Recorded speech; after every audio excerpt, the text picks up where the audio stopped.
पाकिस्तान में जो कुछ हो रहा है इस वक्त जर्नलिस्ट के साथ और जर्नलिज्म के इदारों के साथ वो कोई नया नहीं।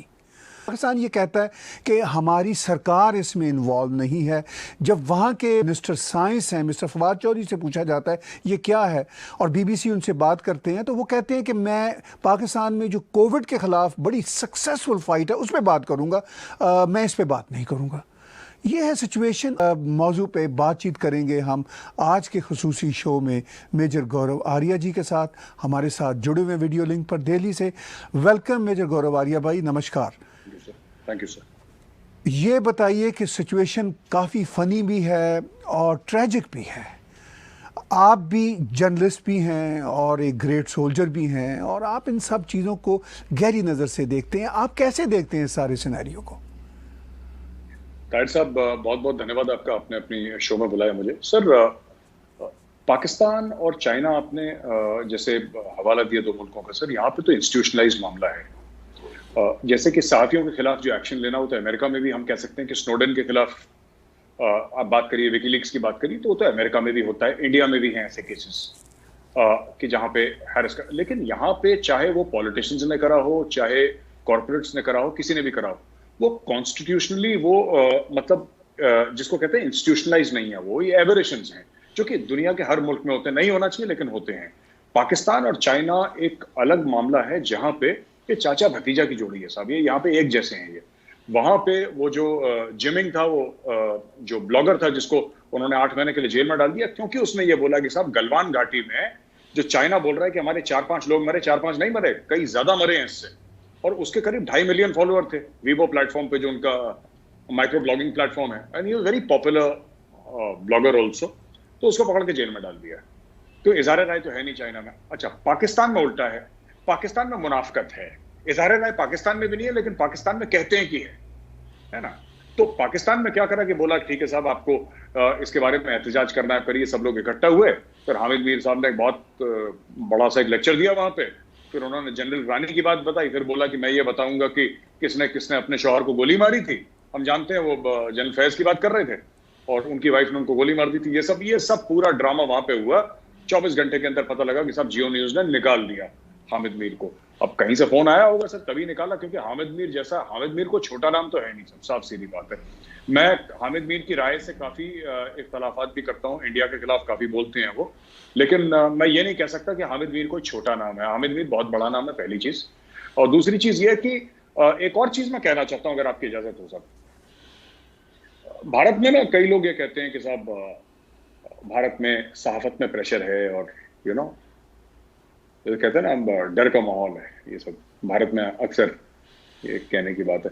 तो साहब मैं आपको एक बात बताता हूँ सर, कोई डर वर का माहौल नहीं। यहाँ पे बहुत मजे से ना लड्डू खा के सहाफत होती है भारत में। आप रोज रात के 9 बजे टीवी पे आइए, मोदी को गाली दीजिए, किसी का बाप आपको हाथ नहीं लगा सकता। जो लोग कहते हैं कि कश्मीर में हुकूक नहीं है, कश्मीरी, वो तो अब 370-35 से हटने के बाद उनको लगा कि अब इसमें कोई फायदा नहीं है। कश्मीरी पैनलिस्ट, कुछ, सब कश्मीरी की बात नहीं कर रहा, कुछ कश्मीरी पैनलिस्ट आके रोज इंडियन आर्मी को गाली देनी, हिंदुस्तान को गाली देनी। उनको प्लेटफॉर्म मिलता था बाकायदा, हर रात को 9 बजे वो लोग गाली देके जाते थे। आज तक मेरे हिसाब से तो कोई अरेस्ट नहीं हुआ, ठीक है। लेकिन इन्होंने अगर एक बार नाम ले लिया फौज का तो शो चली गई साहब। पिछली बार जब नाम लिया था तो छाती पे 2 गोलियां पड़ी थी हामिद मीर की। मुंह से गालियां ही निकल रही हैं मेरे। 2 गोलियां पड़ी थी हामिद मीर के छातियों पे। मतीउल्लाह को गायब कर दिया सर इन्होंने ना, मतीउल्लाह जान को ये उठा के ले गए ना। मतीउल्लाह को, उसके वाइफ गई थी स्कूल में पढ़ाने के लिए कहीं पे, उनकी बेगम, तो उसके सामने से मतीउल्लाह को उठा लिया। तो ये सब पाकिस्तान में इंस्टीट्यूशनलाइज्ड है और इसकी कोई सुनवाई नहीं है सर। भारत में जब गलतियां होती हैं इसकी सुनवाई है और कोर्ट्स उसको सीधा करती हैं। पाकिस्तान में फौज के खिलाफ कौन सी कोर्ट जाने वाली है? आपने ठीक कहा मेजर गौरव आर्या भाई कि पाकिस्तान में फ़ौज के ही इदारे ज़्यादातर इस तरह की हरकतें करते हैं। भारत में हमने कभी नहीं सुना कि फ़ौज ने कोई ऐसी हरकत की हो। पॉलिटिकल पार्टीज़ की तरफ से कभी कभी अक्रॉस द बोर्ड कोई नाराज़गी का इजहार हो जाता है, या कोई इक्का दुक्का केस के बारे में कहा जाता है कि जैसे वो जर्नलिस्ट गौरी थी जी कि उनको मार दिया गया, लेकिन वो सब भी बिल्कुल डिफरेंट सिनेरियो में इंस्टीट्यूशनलाइज नहीं है। खुद जो मोदी सरकार के हामी हैं, मैं तो ये कहूँगा कि अर्नब गोस्वामी जी, जो अपने ही पॉइंट ऑफ व्यू से बात करते हैं, वो इसलिए नहीं हामी हैं कि वो समझते हैं कि वो मोदी सरकार के साथ है, वो समझते हैं कि वो ठीक करते हैं, उनको भी उठा के ले गए, लेकिन कोई इंस्टीट्यूशनलाइज नहीं था। भारत में हम देखते हैं बहुत सारे जर्नलिस्ट सुबह शाम ट्विटर पे बैठे हुए और यूट्यूब पे, अपने टीवी चैनलों पे आज की भारतीय सरकार को बुरा भला कहते हैं और वो ज़्यादा पॉपुलैरिटी गेन करते हैं और कोई उनका कुछ बिगाड़ नहीं सकता। ये बहुत अच्छी बात है, ऐसा ही होना चाहिए।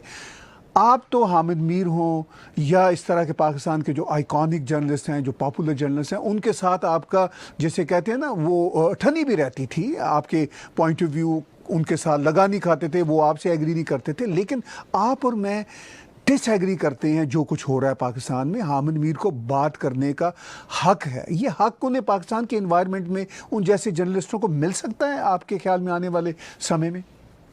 देखिए साहब, मेरी और हामिद मीर की एक दो बार लड़ाई भी हुई है ट्विटर पे, कभी मिलने का मौका नहीं मिला, लेकिन ट्विटर पे मैंने कुछ बोला, उनको अच्छा नहीं लगा, उन्होंने बोला मुझे अच्छा नहीं लगा, ये सब।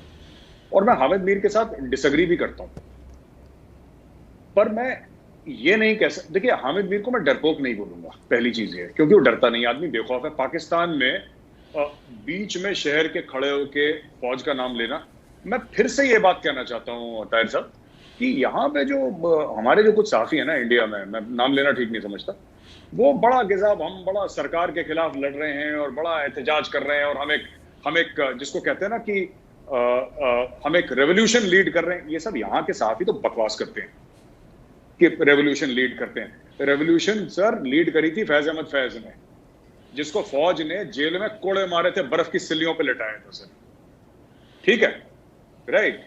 जब उन्होंने लिखा था कि बोल के लब आजाद हैं तेरे, बोल ज़बां अब तक तेरी है, ठीक है सर। तो यहाँ पे जो लोग हैं, ये इनको यही नहीं पता कि किसका क्या किरदार है, कैसा। यहाँ पे कोई चैलेंज नहीं है सहाफत में इतना ज्यादा। इक्का दिक्का केस में कोई चैलेंज होगा, यहाँ पे कोई चैलेंज नहीं है साहब कि लोग बोले कि यहाँ पे कोई डीप स्टेट है जो रातों रात जर्नलिस्ट को उठा के ले जाता है। इक्के दुक्के केस हुए हैं, यू आर राइट, और हमारे देश में भी हुए, हर जगह होते हैं, लेकिन पाकिस्तान जैसा मामला नहीं है।